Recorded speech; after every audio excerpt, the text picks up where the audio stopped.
बिस्मिल्लाहिर्रहमानिर्रहीम अस्सलाम वालेकुम। वेलकम करती हूँ आपको अपने यूट्यूब चैनल देसी फूड इंस्पिरेशन में। आज मैंने बनाया है बेसन और आटे का हलवा। बहुत ही मज़ेदार और टेस्टी है। इसको आप आसानी से घर पे बना सकते हैं। इसमें मैंने कोई ऐसी चीज़ नहीं डाली जो घर पे मौजूद नहीं होती। चलें जी, इसके लिए मैं आपको बता दूँ कि मेजरमेंट के साथ पहले से मैंने 2 कप पानी लिया हुआ है और इसके अलावा ये इलायची और कुछ नट्स हैं जिनमें मैंने ली है नारियल और बादाम, काजू, पिस्ते, देसी घी लिए है, चीनी ली है। ये 1 प्याली आटा और 1 प्याली बेसन बराबर मिकदार में लिए हैं। थोड़ा सा घी मैंने कम डाला है। सबसे पहले हम हलवे के लिए चाशनी बना लेंगे। इसके लिए जो है मैंने पानी डाल दिया एक पतीली में, सॉस पैन में, और इसके बाद मैंने इसमें चीनी और नट्स डाल दिए थे। जितना मैंने चाशनी में ही मैंने नट्स ऐड कर दी हैं। इससे जो है नट्स नट्स जो हैं ज़रा सॉफ्ट हो जाते हैं और अच्छा सा फ्लेवर आ जाता है। और जो हमने इंग्रेडिएंट्स लिए हैं वो बराबर क्वांटिटी में लिए हैं। अगर चाहें तो आप बेसन थोड़ा सा कम भी ले सकते हैं, लेकिन इसका फ्लेवर अगर बेसन ऐड करेंगे ना तो 2 गुना ज़्यादा हो जाता है। ये ले देखें, देसी घी डाला है।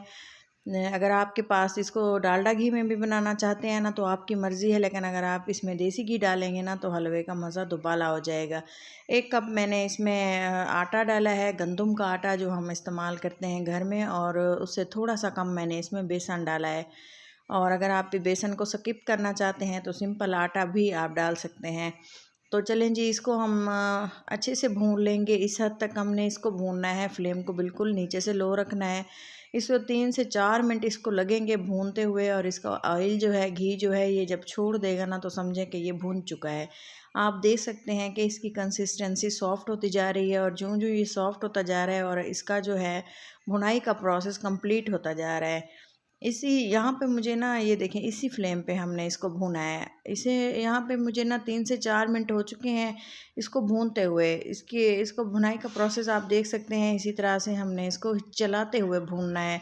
इस पे जो है हाथ बिल्कुल भी नहीं रोकना, वरना ये जो एक साइड से कच्चा पक्का हो जाएगा। चलें जी, हमने इसको भून लिया है और ये देखें अच्छे से इसकी भुनाई की है, और थोड़ा सा ये देखें बाहर भी जाना शुरू हो गया है, लेकिन हमने इसको इग्नोर करना है और हमने देना है हलवे पे तवज्जो। अच्छे से यम्मी से हलवा बनाने के लिए जो है हलवे के साथ हम ठहर के इसी तरह से इसकी भुनाई करेंगे। कोई भी चीज़ होती है ना, जब हम कुकिंग करते हैं ज़्यादातर टाइम तवज्जो हमने इसी पे देनी है, और थोड़ा सा हमने इसको टेस्ट करके बनाना होता है।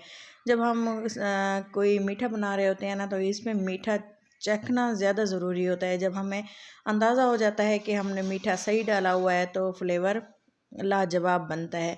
चाशनी तैयार हो चुकी है, हलवा भी भुनाई हो चुकी है, आटे की जो है अच्छी सी भुनाई हो चुकी है, और ये देखें अच्छे से भुन चुका है। अब हमने इसमें जो चाशनी बॉयल की हुई है वो ऐड कर देंगे। आप देख सकते हैं चाशनी जो है मैंने सारी इसमें डाल दी, और आप जो है चीज़ें इसी तरह से अगर मेजरमेंट करके डालेंगे ना तो आपका हलवा बिल्कुल परफेक्ट तैयार होगा। चलें जी, अच्छे से इसको मिक्स कर लेते हैं। जब आप देखेंगे कि इस तरह से, ये देखें लम्स भी इसमें बन चुके हैं, लेकिन जो ही वक्त गुजरता जाएगा और हमने इसको अच्छे से जब मिक्स करेंगे ना तो ये लम्स बिल्कुल मैश हो जाएंगे। आप इस चीज़ की फ़िक्र मत कीजिएगा। इस तरह से इसको हिलाते हुए मैंने पकाया है। अगर आपको घी या ऑयल ज़्यादा पसंद करते हैं हलवे में तो आप मज़ीद घी या ऑयल इसमें मज़ीद ऐड कर सकते हैं, लेकिन मुझे ये बिल्कुल परफेक्ट मेजरमेंट लगी है। बराबर चीज़ें डालने से ना तो यही फ़ायदा होता है कि चीज़ अच्छी बन जाती है। जितना घी था उतनी चीनी थी और उतना ही आटा था। तो चलें जी, उतना ही, उससे डबल हमने पानी का इस्तेमाल किया। आप चाहें तो यहाँ पे दूध का इस्तेमाल भी कर सकते हैं। देखें हलवे का जो है टेक्सचर और लुक आप देख सकते हैं कितना शानदार है। हमने इसको मज़ीद जो है पानी डालने के बाद इसको मज़ीद हमने 5 से 6 मिनट भूनना है, और जब हम देखेंगे ना ये पैंदे में इस तरह से इसकी शक्ल चेंज होना शुरू हो गई है और अच्छे से ये तैयार हो चुका है, तब आप इसको प्लेट में निकाल लीजिएगा। लेकिन आपको मैं मज़ीद इसका बता दूं कि अगर इसको आप प्रॉपर 10 मिनट तक पानी डालने के बाद इस तरह पकाते रहेंगे ना तो आपका हलवा बिल्कुल परफेक्ट तैयार होगा। कुछ जेलीज़ हैं, अशरफियाँ जिसे बोलते हैं, ये मैंने डाली हैं। कुछ मेरे पास था खोया, घर पे बनाया है। इसकी रेसिपी भी मैं चैनल पे शेयर करूँगी, ज़रूर देखिएगा। और इसको मैंने इस तरह से मिक्स कर दिया है।